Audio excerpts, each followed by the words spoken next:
Vejamos um exercício.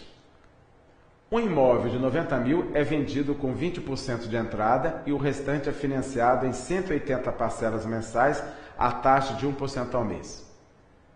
Vamos determinar o valor amortizado em cada parcela, o saldo devedor após a 40ª parcela, os juros que serão pagos na 50ª parcela e o valor da 100ª parcela.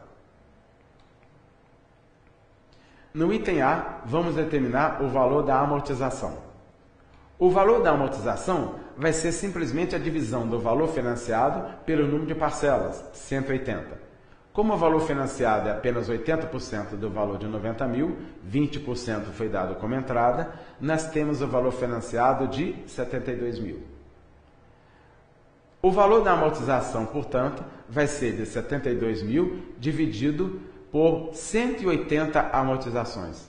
Temos a amortização, que vai ser de 72 mil dividido por 180, que resulta em 400. Portanto, nesse financiamento desse imóvel, em cada uma das 180 parcelas, eu vou pagar 400 de amortização. E, é claro, acrescido dos juros sobre o saldo devedor. Na letra B, nós temos o valor do saldo devedor após a 40ª parcela. Na nossa linha de tempo, portanto, nós temos as amortizações de 400, da data 1 até a data 180, e eu quero qual é o saldo devedor após a 40ª parcela. Se eu já paguei a 40ª parcela, 40 parcelas pagas significam 140 parcelas restantes. É bom lembrar que em cada uma das 140 parcelas restantes, eu tenho de capital 400.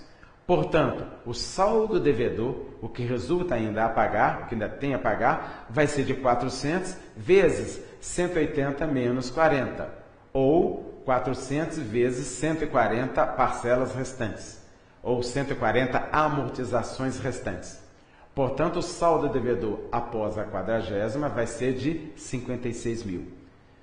Esse saldo devedor de 56 mil tem dois significados, ou duas importâncias. A primeira é que se eventualmente, após o pagamento da 40ª parcela, eu quiser liquidar o financiamento, ou seja, pagar as 140 parcelas restantes, eu vou pagar com esse valor de 56 mil. Ou seja, esse valor de 56 mil não inclui juros futuros.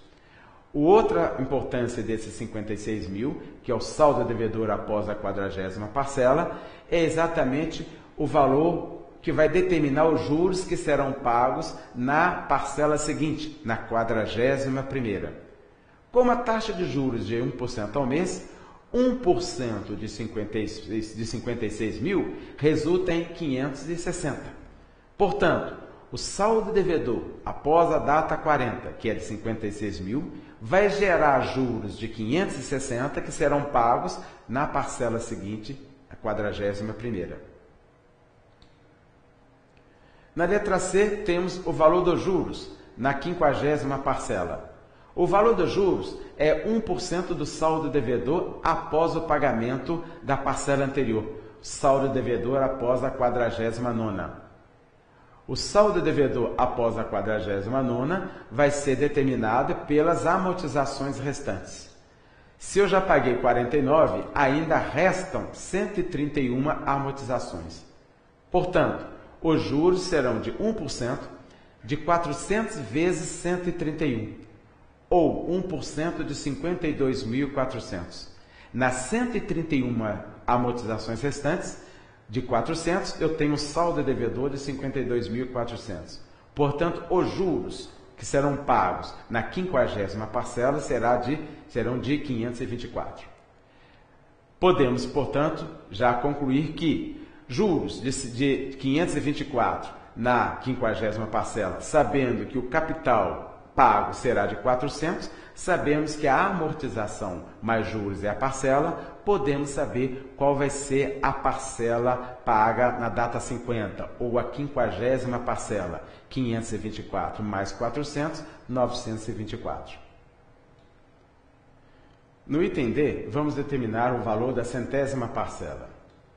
A centésima parcela será composta pela amortização de 400, como todas as demais 180 parcelas, mais os juros de 100.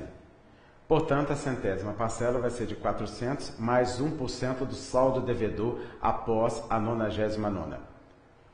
O saldo devedor após a 99ª é dado por 400 vezes as 81 amortizações restantes. Portanto, a prestação 100 vai ser 400 mais 324, que é 1% do saldo devedor, que resulta na prestação 100 de 724. Vejamos o sistema francês através de uma situação concreta. O sistema francês é aquele onde as parcelas são todas iguais. Um valor financiário de 3.310, a taxa de 10% ao mês, em 3 prestações. Numa linha de tempo, portanto, temos o valor financiado é de 3.310 na data 0. E esse valor de 3.310 vai resultar em 3 prestações de valor P. Essas 3 prestações de valor P correspondem aos valores de uma série uniforme, onde 3.310 é o valor presente. Portanto, a relação entre a prestação no sistema francês e o valor financiado é de uma série uniforme, dada pelo A3 cantoneira 10%, no caso. Numa tabela, obtemos que A3 cantoneira 10% é 2,4868 e obtemos o valor da prestação de 1.331.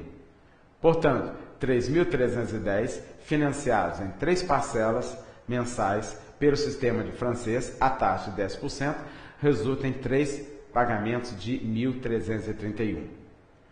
Evidentemente que, ao pagar cada parcela de 1.331, estamos pagando uma amortização e também juros. Portanto, agora vamos separar o que é que tem de juros e de amortização em cada uma daquelas 3 parcelas de 1.331. Na primeira parcela de 1.331, nós vamos pagar os juros sobre o saldo devedor de 3.310. Vai dar 331.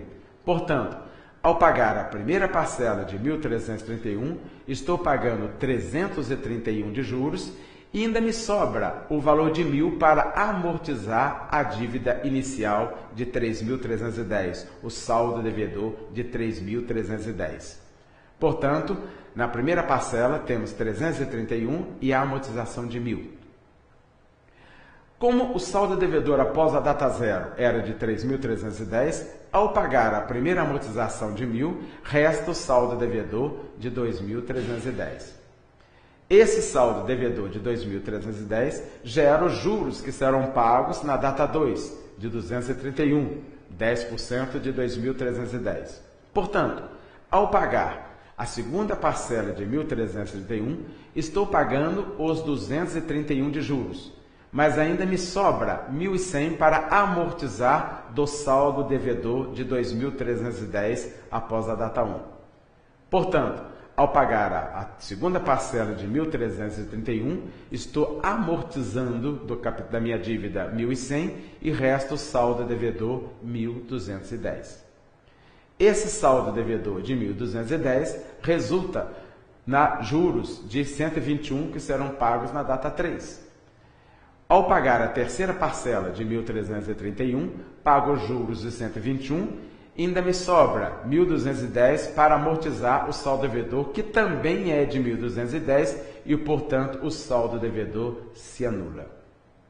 Podemos observar aí que as amortizações não são iguais, mas ao somar com juros de cada uma das parcelas, resulta nas prestações iguais.